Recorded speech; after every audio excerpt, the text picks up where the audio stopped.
The hi-hat sounds a little bit like people opening beer bottles. It does.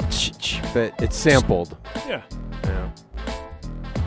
All right. I sampled the beer. Dripping beer water. I feel like I cheated on our PBR while I was in Chicago. Oh, really? Oh, my gosh. I had an old style on draft. An old style. I like old style. It's I had one recently, too. And it's less... It's not as sweet. Right. I thought it was really good. Yeah, I did, too. Yep. All right. We're really letting this go. Hello and welcome to The Moon Underwater. I'm Kelly Daniels. And I am Steve Jones. And Steve, I haven't seen you in a while. You've been up to all kinds of stuff. You want to tell us a little bit about it? Or just Miata's in Dallas right now. You're what? The Miata's in Dallas. Okay. That was last weekend. Yeah. Okay. Drove it down there, 12 hours in one day. All right. Then dropped it off, and then the day after that, turned around and drove home. Okay. So it has a new engine now. It's getting there. Okay. It's going to be 2 months. Okay. Yeah. Oh, cool. And then that Sunday we drove home, and then Monday I started a new job. Yeah. Well, that's a big deal, isn't it? It was 7 years at the other place. 7 years. They were good to me. Wow. They were good to me. Yeah. You don't want to trash them now? Come on. Just no. Name names. Name names. Yeah. No. It was it was one of those like. Opportunity came up. Somebody I used to work for called me about 2 months ago. Yeah, and said, "Hey, had would you some be interested?" dirt on you. Had some. Yeah. So you couldn't say no. I was like, "Oh, geez, yeah, I guess I'm gonna have to." What do they call it? Contra-temp? Is that the right word? Do you know that? No. It's a spy word when when somebody's compromised because they have some. Like Putin has the contra-temp on you, and you have to, do what he says. I want to know who has it on our president. Well, what we're currently Putin doing. Putin allegedly, is usually the Your one Honor. that they say. But anyway, so hey, we're going back to 1909 today with an early science fiction short story. It feels a little older than what we've read, but it's also like it felt really amazingly right on the money. Yeah. But the writing is kind of feels old-fashioned to me. Yeah.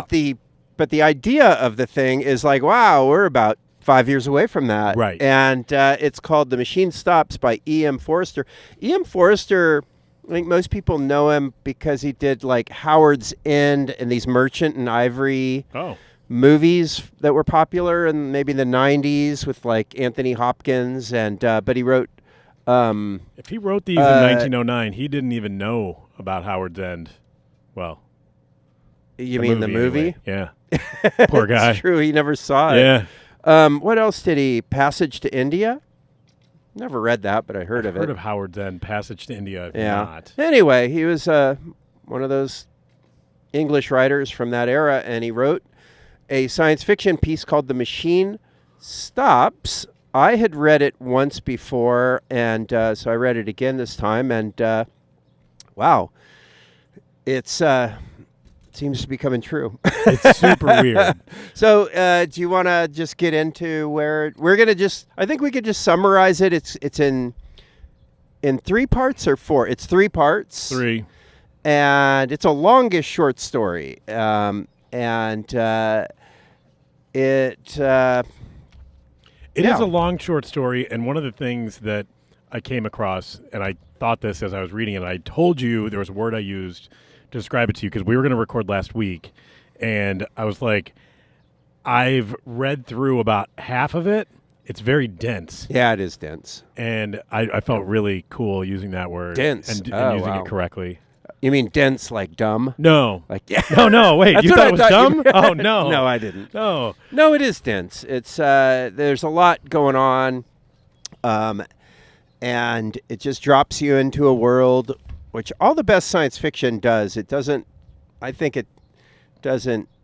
science fiction doesn't spend a lot of time telling you about the world. You're like just with vertical scrolling, like words saying, yeah. In a galaxy long time ago, far, far away. It's true that George Lucas is a great visual storyteller, but he wasn't the best script writer, is what also Hollywood people say. The screen, like the wipes that he does, like the changing over. Yeah. Those are considered kind of. It was in the 70s when the first Star Wars came out. But then they kept doing it. Yeah. But it's the feel.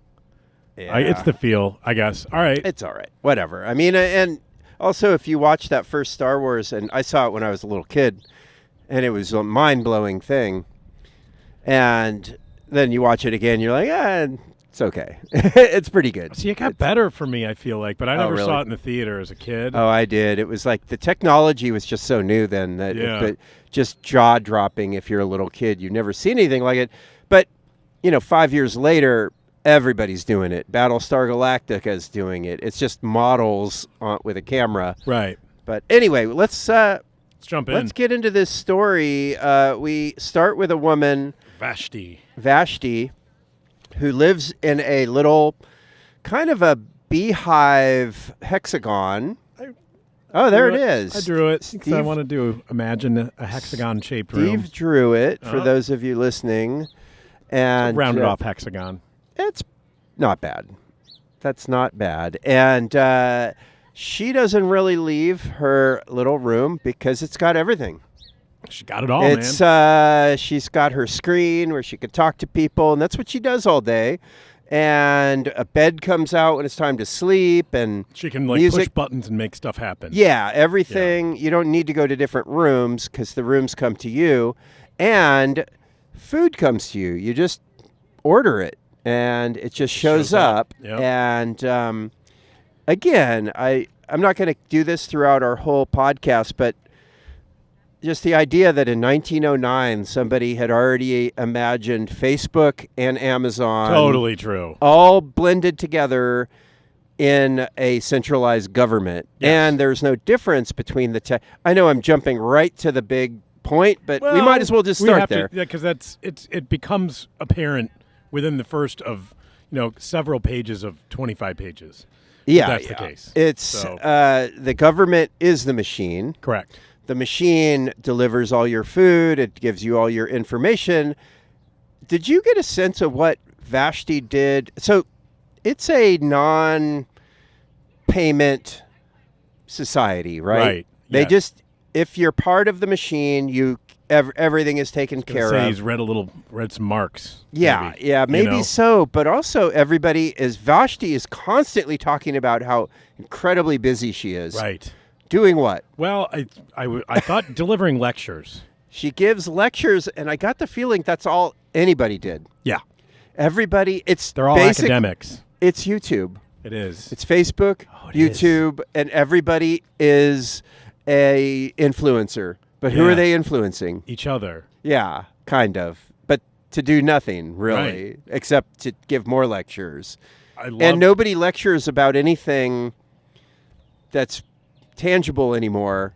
They lecture about lectures, about lectures, about lectures, about lectures. That's the goal. We eventually get there, and she's constantly talking about ideas. Yes. She's like, does anybody have any ideas?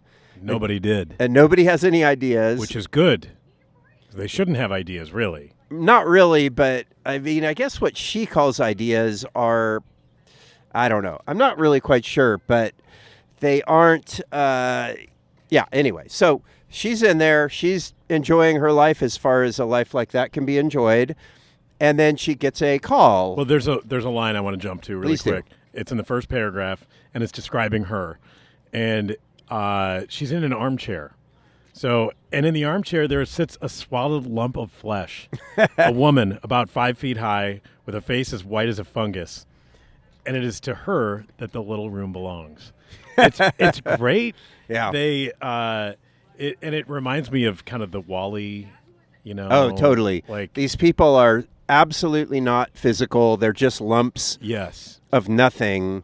They don't ever go anywhere. And yet, it turns out that they've got some kick-ass public transportation. Boy, do they. But nobody uses it. It was like a previous era where people liked to travel. Right. Until they figured out, why should I go to the world when the world can come to me? And I'm telling you, man, COVID really, there was a certain kind of person that COVID was their time to shine. I know somebody that's like, "Are you kidding me? I never have to go out again? Yeah. This is amazing." And they're online all the time, but now everybody's online all the time, and they are better at it than the rest of us. So for a while, the world was really run by shut-in kind of agoraphobe. Is that the right word? Agoraphobe is being outside. But shut-in types who were scared of other people. Yeah, for sure. And misanthropic to some degree. Yeah. But who were really mean on Twitter. Yeah. They were good at it. Yeah. And they were like ruling everything for a few years. And then they kind of like fell off and, so. Yeah. But they didn't fall off in the machine stops. That's what everybody is. So what happens is, to make it a story and not just a, every day's the same. It's what I say to my students. Why are you writing Why are we about reading today? this today? Yeah, what happened today that's different than yesterday? And what's different is her son calls her, and his name is Kuno. Yep. Kuno is a very different sort of person, and she's actually kind of ashamed of that he's her son. Very much so, yeah. And mothers and sons, parents isn't really a thing. Everybody, the kids are all put in nurseries, and then they wait until somebody dies. And then they move them. And then they move them into that person's place. So there's always a stable number of people. Yeah. Because that's how the machine likes it. Doesn't want to build any more beehive rooms. And but Kuno is a different kind of guy, and he really reminded me of Harrison Bergeron. He's athletic. Harrison Bergeron is our last episode where the guy, he doesn't fit in because he's too, but Kuno is athletic, and they've been trying to weed out athletic people. So they get rid of the babies when they're born. Yeah, when they're born, because they're not going to be happy in a little cell. Like, that's where you're supposed to stay. And so they're selecting for people. That'll naturally happen. The COVID people on Twitter, basically. But somehow Kuno got the COVID people on Twitter got through. Hey, alienating man, like I'm half not of our gonna. audience right now. I would say, hey, if you want to defend yourself, but those people aren't going to. They're not going to come. Yeah, they're not coming out of their houses. Yeah. Yeah. Say something on Blue Sky. Yeah. One that nobody reads. Yeah. Yeah. So. Well, so she gets a call, right? So I have this. I had to actually look something up during this. An electric bell rang, and I'm like, electric bell, 1909. Yeah. And I went, okay. Did that even exist? Yeah, 1850, the telegraph was invented. So I'm going to go with close enough. Yeah. But that this is like it goes directly to the room, and then she turns everything else off. Yeah. And it goes dark, but she can see Kuno's face in like a mist that's in front of her. Is it a mist? Is that how you saw it? That's how I thought it was like a purplish mist. I thought she had a plate. Yes, it's like a plate, but it's like a mist above the plate. Okay. Yeah. Well, there is no sense of a screen really, and there was no real electrical lines or anything like that, right? I don't need those in the future. And it's I think wireless it was power. It was that's true. I think that the author did a good job of just not getting too specific with how things work. You can't do that if you're going to try to predict the future, because you're going to look stupid. See Star Wars with the Force, and then when they did explain it with midichlorians, they pissed everybody off. Yeah, you don't want to do that. Right. But also light speed, the idea that how do you get the hyperdrive to work? You just do. Yeah, you just do. And sometimes it malfunctions. Right. Frequently. When you need it. Yeah. Yeah. And then it just makes the stars come at you. Right. That's something different happened that day. The stars didn't come at you. The thing broke. Yeah. Now we're telling the story. And then Chewie. Yeah. There you go. I like it. Yeah. I didn't know we were going to talk about Star Wars, but a lot there it is. in this. Yeah. So, all right, go ahead. Kuno's got news when he calls because something different happens, right? Yeah. And so he doesn't want to tell her through the machine because the machine is listening. Yeah. And the machine listens. He hears everything. So he wants her to come and visit, and she is rather put off by this. She doesn't understand why she has to leave in order to go see him. Yeah.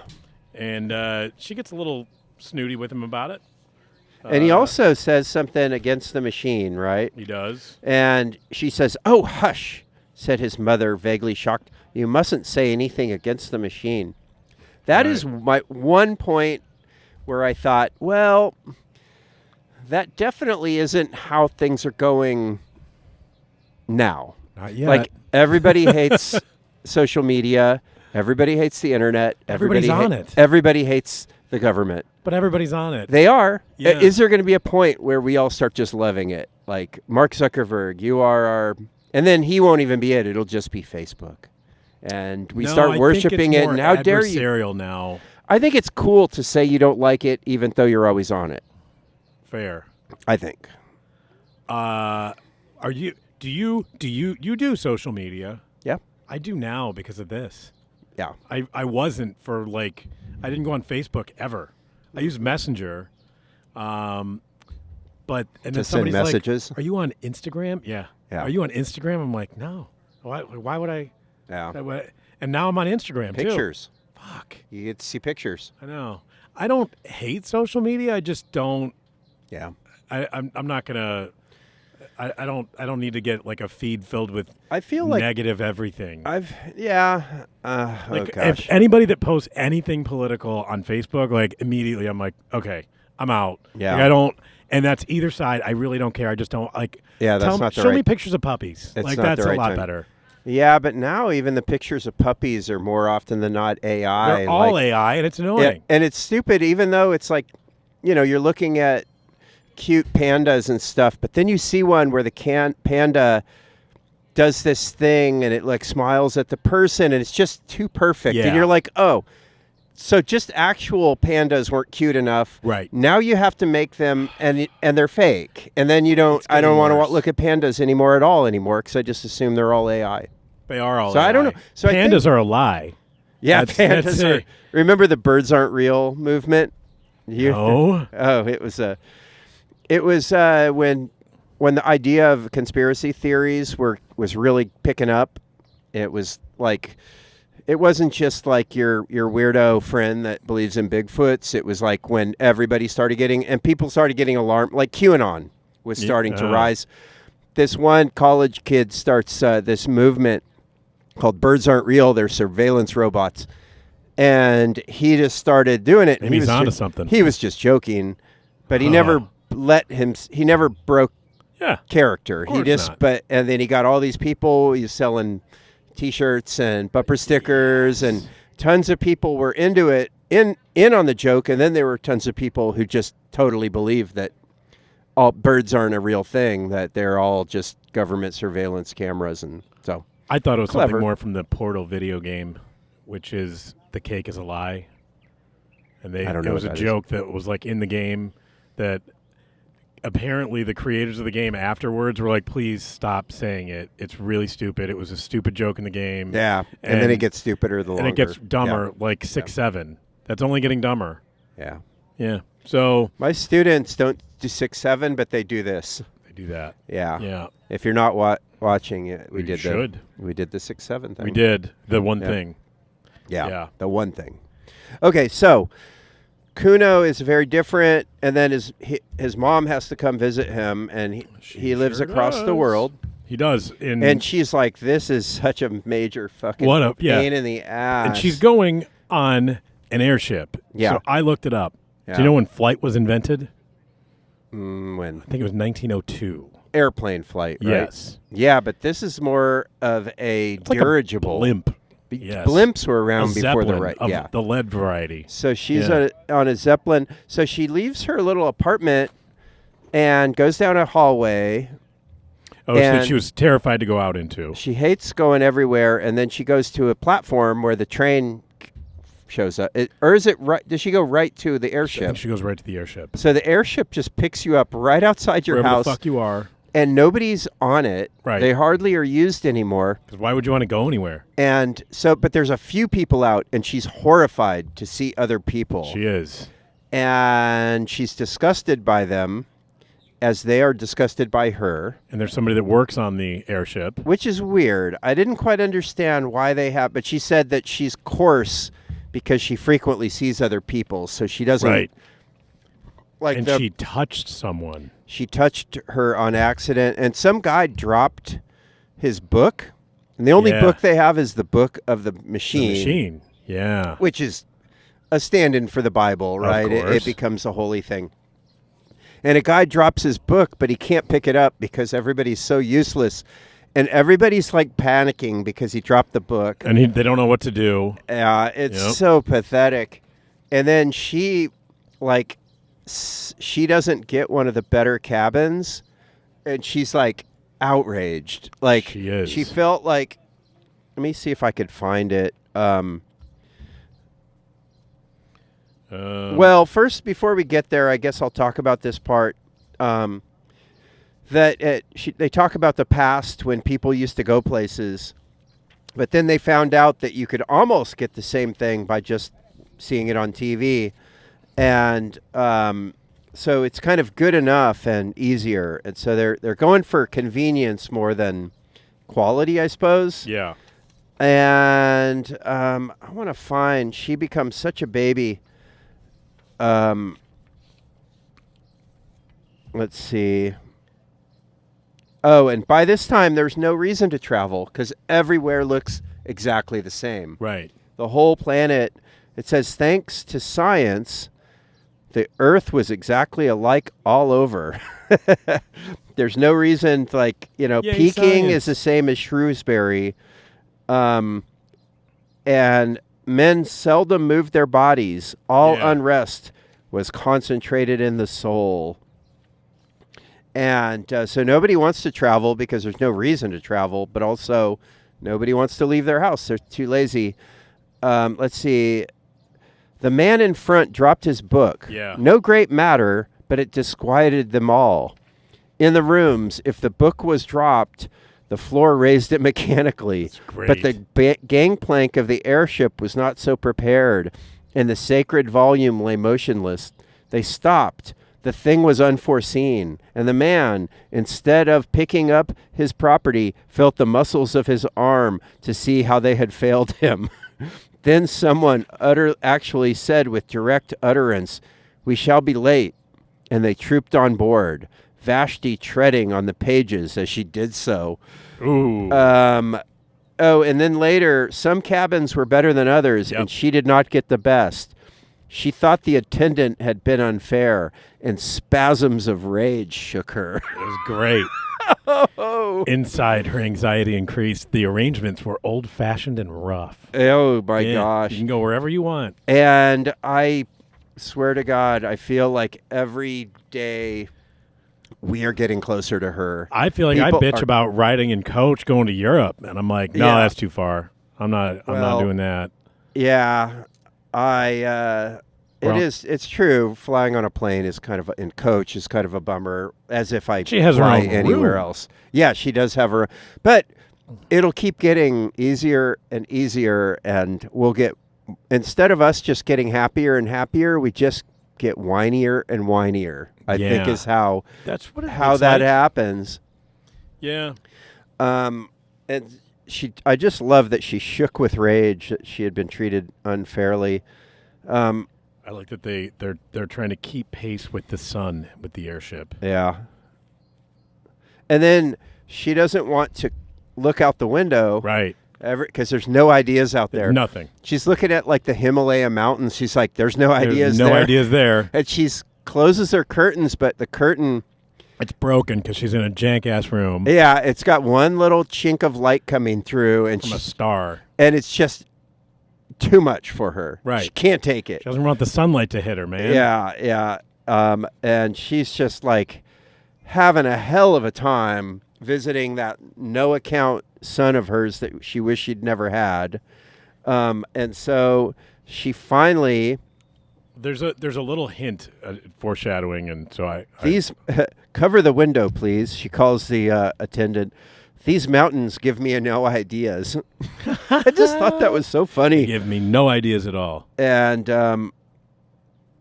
yeah, so I'd have been impressed with the if they were like, oh, they still listen to the same lectures and had everything else that was exactly the same, right? Because now you can get internet at 35,000 feet, true. and you can do all the same stuff. Yeah, that's true. My last trip back from India, we had Starlink. It was like as fast as what I have at home. crazy, and it was free. Yep. That was pretty Sure. cool.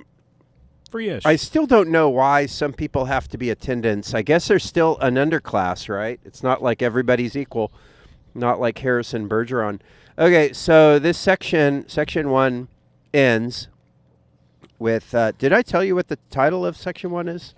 It's called The Airship. The Airship. There you go. She's like flying through the air, and in the evening she looked again. They were crossing a golden sea in which lay many small islands and one peninsula.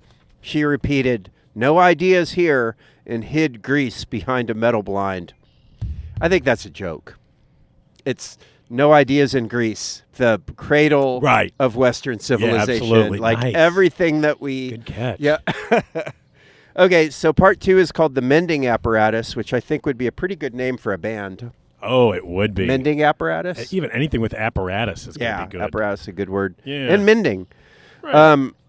So she gets... Oh, she has to take a tubular railway.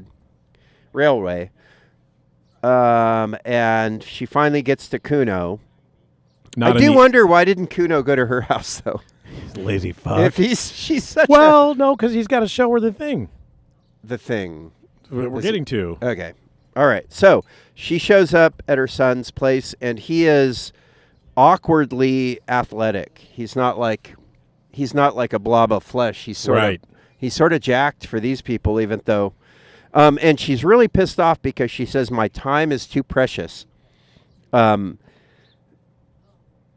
see. Here's her thing when she first sees him. "Here I am. I have had the most terrible journey and greatly retarded." Can't say that anymore. Nope. "Greatly retarded the development of my soul. It is not worth it, Kuno. It is not worth it. My time is too precious." Even though she doesn't do anything. She does nothing. She gives these... The sunlight almost touched me. Yeah. That's what she says. Yeah, the sunlight almost touched me, and I have met with the rudest people. Oh, somebody touches her. Yeah. Because she falls. Yeah, the attendant touches and the her. attendant catches her, And so she doesn't fall in the super grossed out that the attendant was willing to touch her. Yeah, and she's outraged. She is. And so Kuno says, "I have been threatened with homelessness." And that was the thing I was, I was putting a pin in for later. I circled it. I'm like, oh, homelessness. More on that later. I'm like, that's what they call foreshadowing in 1909. Yeah. It's, homelessness. I'll tell you about homelessness in a little bit. Yeah, the homeless is part 3, the last part. And then he tells this amazing story that he wanted to tell her. And you want to tell the story real quick? Yeah, he basically wanted to go out, right? He's just that kind of guy. He Yes. doesn't fit in, Yeah. and He wants to go out. He wants to go see, what's what on the outside world. And he ends up kind of taking a look around the machine and determining where he could go, and is thinking to himself that when they built this place, there's probably tunnels that would let you get out, because they had to, have the men coming in, and so he finds one of these old tunnels, and he does get out. Yeah. So it's pretty gutsy too. He's ready, but also he's ready to risk his life, and it turns out that tons of people are always requesting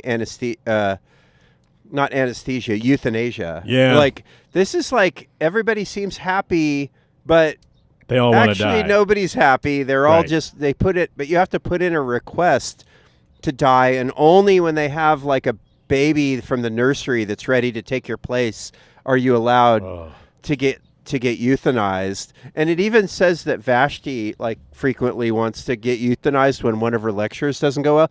It's basically you do your YouTube reel and it doesn't, and it gets a bunch of thumbs downs, or you don't feel like that when you're not on your game in class. Yeah, please kill me. Yeah, actually, right now it's as good a time as any. And that's sort of how they were about it. It was very casual. Yeah. Oh, yeah. No, it's no big deal. And right. Because when the machine wants you dead, it's going to get you dead anyway. So it's like you don't really have any choice. So they're like children, right? They could throw temper tantrums, but they know that they don't really have any control. Right. So he goes outside, and it's like hard to breathe. Yeah.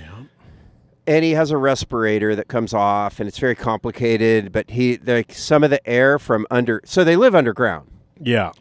and I guess it's It's poison for some is reason. it poisoned They're or is saying it just maybe it's just not like the most perfect air? or maybe they just have high oxygen and that's the only way they can live because they're so whereas outside it's like lighter oxygen. Yeah. But whatever, he's he's getting used to it a little, and he's running around, and he sees like another person, maybe. Yes. Like people live out there.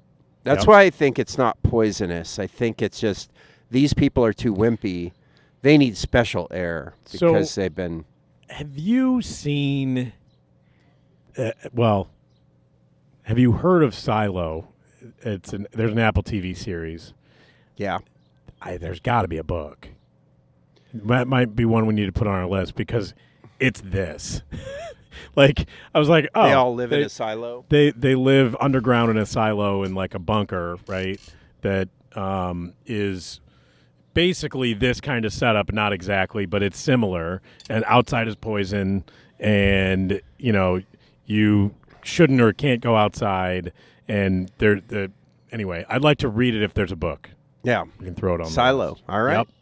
Yep. Right in. Tell us what. Nice. I got it. Hopefully you heard the ding. Yeah. And so he's out there, and then he gets grabbed. Freaks the fuck out. He was hallucinating, I think. No. There's a bunch of worms come at him. Yeah, that didn't make That's sense. the mending apparatus. Oh. It's said later. Oh. I miss details. It's all right. But all these little worms, and it does seem surreal. And there's another person out there that goes to try to help him. Yeah. And it kills her. I think he identifies her as a woman. And it drags him down, and then he wakes up in his bed. Right. And the mending apparatus is just this thing that is powered by the machine that just fixes everything. It's a fixer. It manifests as a bunch of these white worms that just go and do the thing that needs to be grab done. His leg. Yeah. And so he ends up back in his room, and that's the story he tells his mom, and his mom is like the perfect mom. Horrified, though. She's horrified, and he's like, oh, I can't tell you anymore. I mean, he's kind of playing games, too. Right. But his mom does the perfect mom thing, even though they don't even know each other. Oh, by the way, he's into the whole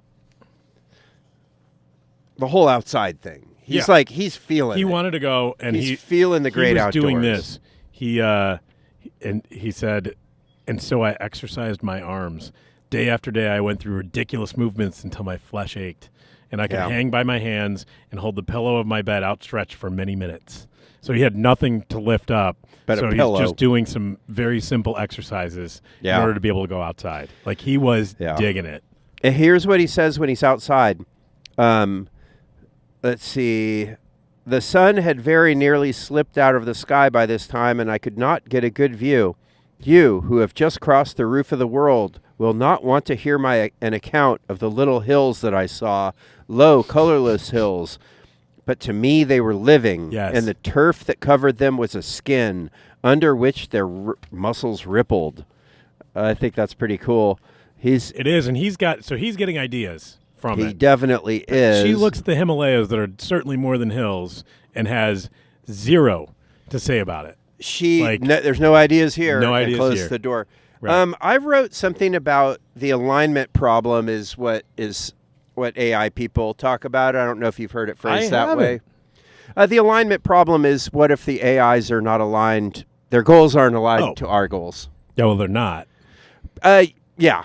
I mean, okay. So there is a problem because they're definitely not aligned. Yeah. And when the more powerful they get, the more that becomes a problem. Yeah. Because they're just like, what do I need you for? But that's what happened with the machine. And I'm going to read the part. We created the machine to do our will, but we cannot make it do our will now. It has robbed us of the sense of space and of the sense of touch. It has blurred every human relation and narrowed down love to a carnal act. It has paralyzed our bodies and our wills, and now it compels us to worship it. The machine develops, but not on our lines. The machine proceeds, but not to our goals. We only exist as the blood corpuscles. Whoa. Corpuscles that course through its arteries, and if it could work without us, it would let us die. I'm going to go with blood corpuscles, like a popsicle. Yeah, delicious. No, but I have the same. And here's what she says. Wait, he's like, oh, and so the sun set. I forgot to mention that a belt of mist lay between my hills and other hills, and that it was the color of pearl. He broke off for the second time. Go on, his mother said wearily. He shook his head. Go on. Nothing you can say can distress me now. I am hardened. Yes. Okay, so I had the same section that you have highlighted here. Yeah. And I also wrote AI next to it. Oh, yeah. It is an AI. It is. It's what it is. Although I don't get the feeling that the machine has wants. I think it just has a directive, and that is to make everything perfect. I think that's AI. Make you happy. Yeah. You know, and I'm going to force you to be happy. Right. And this is what I think happiness is. Yeah. And so that, and then the mom just goes home, right? Yeah. She just like, all right, well, best of luck. But he gives her a little news. He was mad. Vashti departed. No, she thought he was crazy. Yeah. Because he saw like a woman that was killed on the surface. People live on the surface. He was mad, meaning crazy. Vashti departed, nor in the troubles that follow did she ever see his face again. Here his story ended. Discussion of it was impossible, and Vashti turned to go. It will end in homelessness, she said quietly. I wish it would. Oh, yeah. Retorted Kuno. So, all right. A little foreshadowing. Let's hear our intermission. I always forget if it's C or D. Do you remember? Hey, folks. Let's take a break. So while you're topping off your pint, we've got a quick bit of housekeeping. If you're enjoying The Moon Underwater, do us a solid. Leave us a good rating and review wherever you listen, Apple or Spotify. It really helps more people stumble into our cozy pub of books, films, and conversation. And don't keep it to yourself. Tell a friend or share the show on your socials. Speaking of, you can find us on Instagram and Threads at The Moon Underwater Pod, YouTube at The Moon Underwater Pubcast, Twitter and Blue Sky at The Moon Underwater, and Letterboxd at TMUW Pod. We're posting updates, extra thoughts, and the occasional pub-related nonsense. So join us there. If you have any questions, comments, suggestions, or if you just want to say hi, write us at theguys@themoonunderwaterpubcast.com. All right, back to your regularly scheduled pints and paperbacks. I love that I besmirched the good name of Blue Sky earlier in this very episode, and we have a Blue Sky. Nice. Yeah. Oh, behind us? Well, no, the actual account. And it was just mentioned, we do have a nice blue sky. We do have a blue sky, and we have a blue sky behind us, and there's blue skies at some point in this story. And we don't have pints. We have 12-ounce bottles, but I do have a paperback. Oh, so almost every science fiction story that we've done is in this book that it's called Science Fiction Omnibus. Really? By the Great Books Foundation. Oh. They just sent it to me. And they just like great books. That's what happens when you're a professor. Oh. They send you. We're going to ding that for them. Yeah. Thanks. So good old Send people. us free stuff. Yeah. Okay. Okay. So now we're in part 3, homeless, and then years go by. Yep. And Vashti is just like a lump of flesh giving her lectures. I think her lectures are on music, aren't they? Yes. She does Australian Aboriginal, I believe. Yeah, music. which makes a lot of... That's cultural appropriation, Vashti. Totally. Not sure where you're maybe. from. Maybe. Yeah, who knows? I love this line. Advanced thinkers like Vashti had always held it foolish to visit the surface of the earth. So she's the advanced thinker. The smarter you are, the dumber you are. That tracks. There's this thing. I take that personally. 'Cause we know who the smart one is on this. It's totally true. Yeah. There's this kind of joke in the Czech Republic called Einstein jokes, and they're always like making. It's making fun of smart people, overly intellectual people. Yeah. Like the only one I know. They have a whole... So it's the Big Bang Theory, but in jokes. It's just that the Big Bang Theory, how they're dumb. Even though they're so smart, they're dumb. Yeah, that's that show. Okay, I've never Which seen it. I was not a fan. Never seen it. I mean, I like Silicon Valley. I thought that was a it's great. Mike Judge, and he's a fucking genius. That was a great show about how smart people are stupid Yes. and weird. They make And- squirrely decisions, Yeah. and that show is genius. It really is. Yep. So, here's the only Einstein joke I know. Oh. Einstein always keeps one umbrella at home and one umbrella at his office, so that when it rains, he can always, get. One day it rains, shows up at the office, and he's soaking wet, and his secretary says, "Einstein, why didn't you bring your umbrella?" He goes, "Because then I'd have two umbrellas in my office and no umbrella at home." Exactly. Yep. Anyway, I do like that one. yeah. Yeah. Oh, you've heard that before? Yeah. Oh, nice. You told me that one. Oh, okay. Yeah. On this show, I bet. I don't think so. Okay, that's good. Yeah. That's good. Yeah. So, in this section in the homeless, they start talking about firsthand ideas. Oh, there's 4 parts, actually. Oh, there is. Yeah, the fourth one is the fourth machine one's stops. Yeah. Yeah, it's kind of So- short.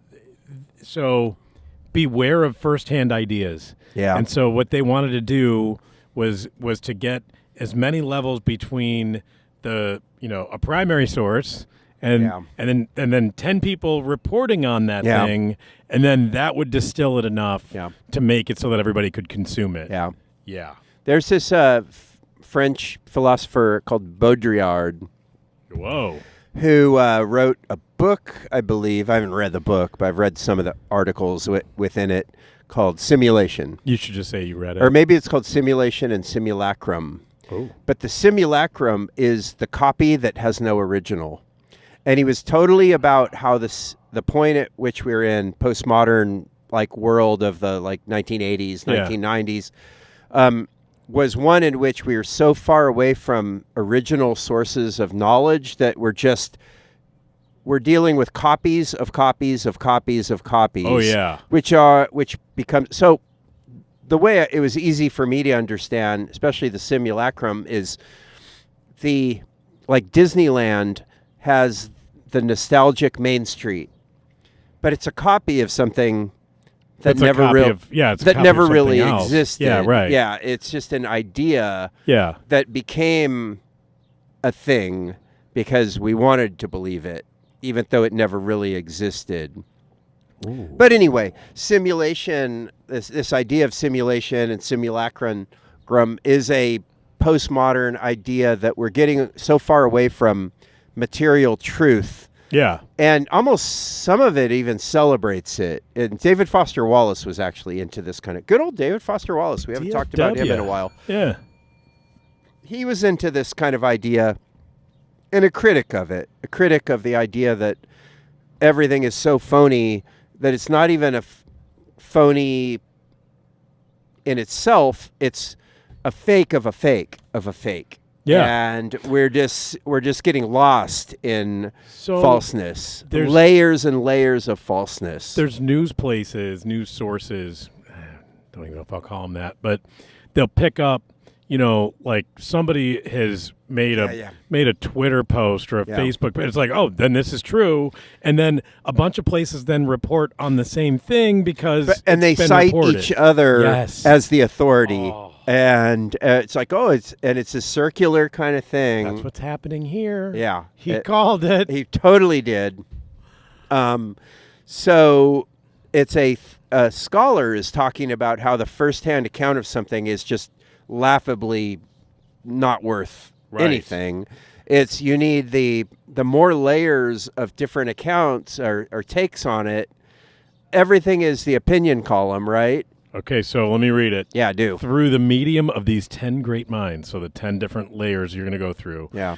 The blood that was shed at Paris and the windows that were broken at Versailles will be clarified to an idea which you may employ most profitably in your daily lives. They're going to distill the shit out of that. Yeah.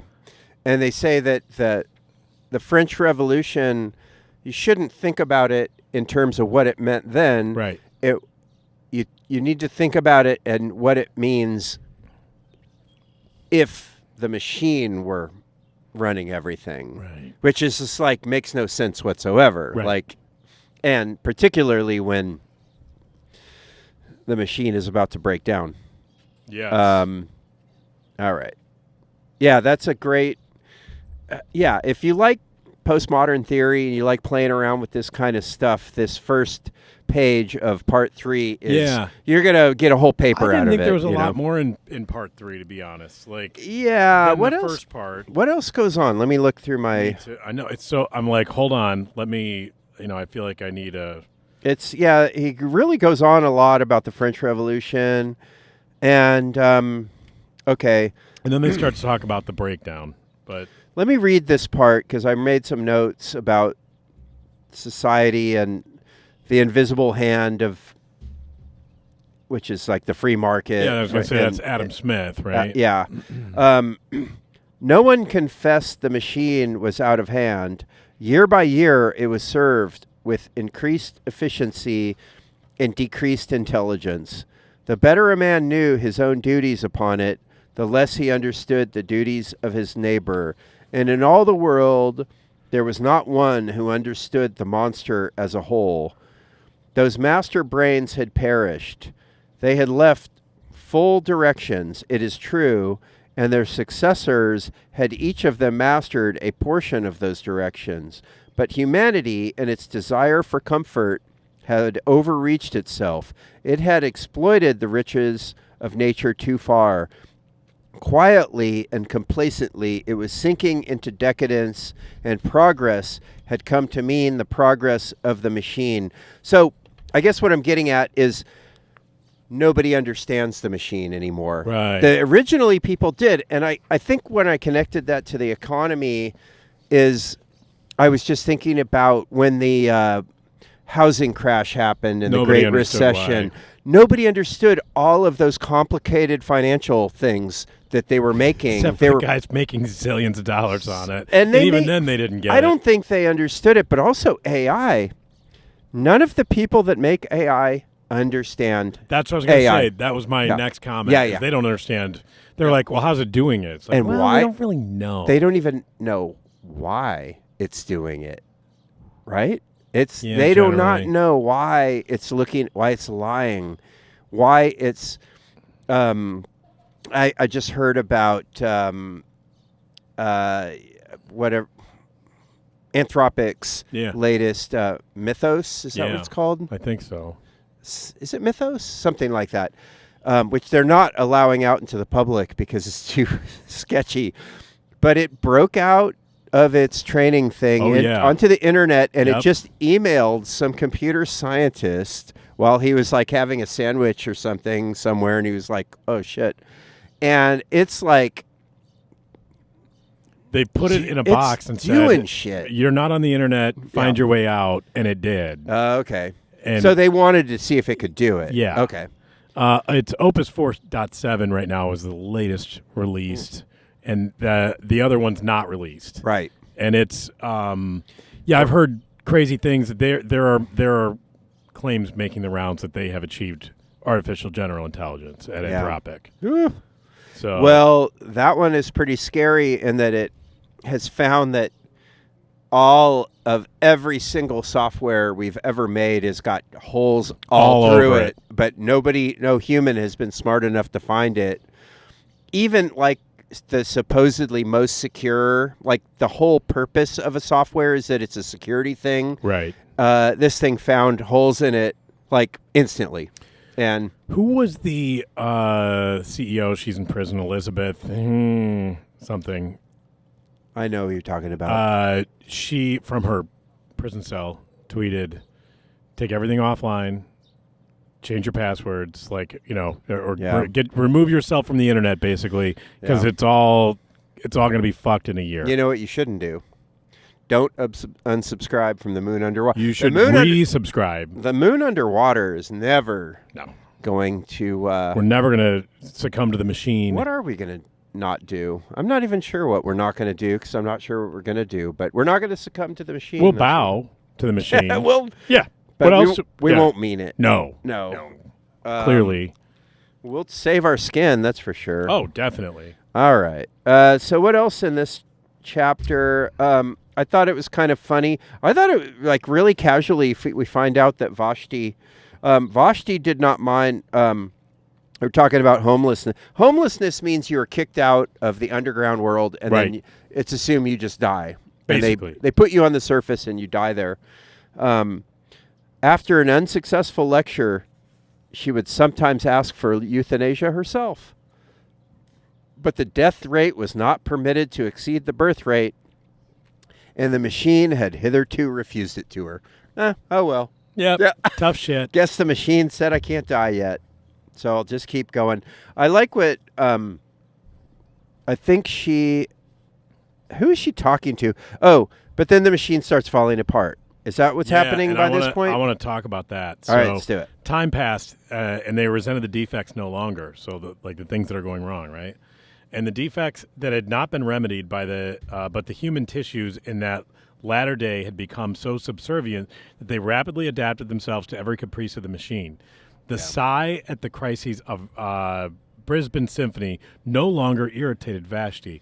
She accepted it as part of the melody. Their music started getting screwed up, and that's her whole thing, yeah. I went, 1984, that is Winston. He no longer hated Big Brother. Yeah. That was the moment. Yeah. You that was the moment here. To the thing.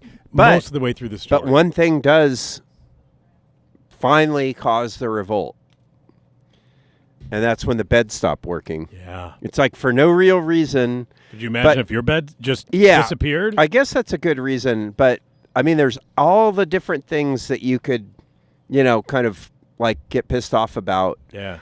But they ran out of PBR. But then all of a sudden the bed just doesn't come out anymore, and then everybody started going, what the fuck? Yeah. Now what? Yeah. And of course they could do nothing about it. And then they finally admitted, the machine people, I like that somebody are talking about complaining, and they say this question was unmechanical. And the committee of the mending apparatus refused to answer it. Unmechanical, I guess, is the same as blasphemous. And it was throughout, by the way, yes. And unmechanical is absolutely blasphemy, yes. And then she's saying, never was there such an unfortunate woman as myself. She's like a whiner from beginning to end. She really is. I didn't like her. I liked Kuno. Kuno was cool, but he also had the same fate as her. All right, let's see. I felt like this idea of, we eventually get to it, that all right. Oh, I have no beds over here, and then it's the beds. So there came a day when the whole world in Sumatra and Wessex and the innumerable cities of Courland in Brazil, the beds, when summoned by their tired owners, failed to appear. That was the fucking day. Yeah. Yep. So, and then later they're complaining and all that kind of stuff. But there came a day when, without the slightest warning, without any previous hint of feebleness, the entire communication system broke down all over the world, and the world, as they understood it, ended. I was just thinking, I think it's closer than we appreciate how quickly everything could end. Like, let's go back to Station 11. Yeah. I mean, there was internet and then there wasn't, and that was believable. Yeah, that, like, this thing happened. It all falls apart. And then it's just there, and then we're back to the beginning. And especially if your government is also the internet, is also your means of getting your food, of getting your air, of your bed coming out of your wall, everything, and then when it falls apart. And so they're all dying. No, there actually isn't a section called The Machine Stops. I guess that's just the whole title. Yeah. It's called The Homeless, because they become homeless. Everybody does. Everything starts falling apart, and then she kind of magically runs into Kuno again. Right, which makes no sense. But it did say that he moved near her. Oh. They put her and him kind of near each other for no good reason, just because the machine just moves people around a little. And And then she's crawling over dead bodies, and blood is spurting everywhere, and everybody's dying and whimpering groans. Gasping for breath. And then Kuno... touching each other. I like that it says touching each other, yeah, too. Yeah. Kuno kisses her, which is... Yeah. Incestuous? Whoa. I think so. Yeah, I just rang that like, hey, here you go. Not Shout out. Yep. Shout out to all the incestors. Oh, God. He means ancestors. Not, So he's just like, hey, we're going to die, but that's cool because this is all bullshit anyway. Right. And that's what happens. They, and then she's just like, oh, tomorrow some fool will start the machine again. Never, said Kuno. Never. Humanity has learnt its lesson. I think he's full of shit. No, we haven't learned our lesson. No. It'll take them another, long time to build the machine again, but they'll build it again. I feel like I haven't done this one justice. I thought this was really good, and very relevant for having been written, 125 years ago or whatever. Crazy, right? So How come you didn't do it justice? What you seem like you? I mean, you're. It was maybe stuff from the beginning that I feel like I missed, but I don't want to necessarily go back. Hey, so my edition of the Great Books Foundation has some study questions. Oh. All right. I didn't think about this. They're just here. I'm going to read them. Ready? Let's go. Why do most people believe that because of the machine, human intercourse had advanced enormously? Oh, there was it was like quick procreation. Like there was some I don't remember what intercourse, it was. Intercourse, I think they mean my wife calls it with me, right? I think intercourse is more meaning like conversation. Cuz I think there's an actual thing. I know intercourse. Oh, really? Yeah. Human intercourse. Is that what? Oh, that was a quote. Where they were talking about sex? I think so. Oh, my God. Well, because they didn't have to worry about, like, going on dates. Right. And they couldn't go anywhere anyway. I'm allergic to that. Bless going on dates. Yeah, you have to. So Kuno didn't get to procreate because he's too buff. Yep. He's in too good a shape. I like that. That's a better world. Yeah. I think I'm pro that. Yeah. Pro dudes like me. Everybody's an amorphous blob. We're good. Yeah. Yep. Okay. There's that one. Why do the sights Vashti sees from the airship give her, quote, no ideas? What kind of ideas? That's an original idea. What kind of ideas are valued in this society? Oh, the ones that are passed down from generation to generation. Yeah. They're just riffs on the theme, right? And they get less and less. And they're all abstractions. They're not related to reality anymore. Yeah. Okay. Why does Vashti go to Kuno despite her fear of, quote, direct experience? Ooh. I think she still has like a tiny little flicker of maternal instinct. Yeah, all right. Like, even though she doesn't even know the kid and she's always complaining about him, she's still kind of drawn to do it. She's still a human. She's still a mom. Yeah. Not one of those moms that like kills their kids either. No. Clearly, she didn't kill him and probably should have. She didn't. She's a troublemaker. Why would Kuno rather die than continue to live with the machine? I'm going to quote you, Dr. Daniels. Yeah. Because it is bullshit. Yeah. This is all bullshit. It really is bullshit. He saw outside. Yeah. And he didn't see any other way out. Yeah. He's ready to go. Right. It's Might as well just die. Yeah. Yeah. See you on the other side. This was one of those like take the time to read this. I mean, some of these, 1984, I think that's the one you didn't read. Right? Thanks for reminding me. And I was thinking about that the other day. I was like, remember that one where Kelly didn't read it? Yeah. It's... I think I got you back at the Augustana Live one when I confronted you and Anna about your shameful history. That was pretty awesome. It was pretty great. I didn't expect that day. I don't think I did either, but then it happened. It was just there. Anna doesn't blush for much. Yeah. That was She one of those. seemed confused. Like, oh my God. I don't think she blushed exactly, but she seemed confused that I had betrayed her to that level. She's like, "Oh wow." You're like, you can betray him all you want, yeah, but not she's me. like, I didn't really want you to say that. Totally. That's weird. Pretty Like, great. That's pretty good. Yeah. Yeah. All right. Well. Hey, good story. What's to be said? I think so. Good beers. Yeah. Good times. Good everything. All right, everybody. Have an embodied experience, and see you next don't time. stay shut in the machine. No, get out to the surface while the air is still good. Later.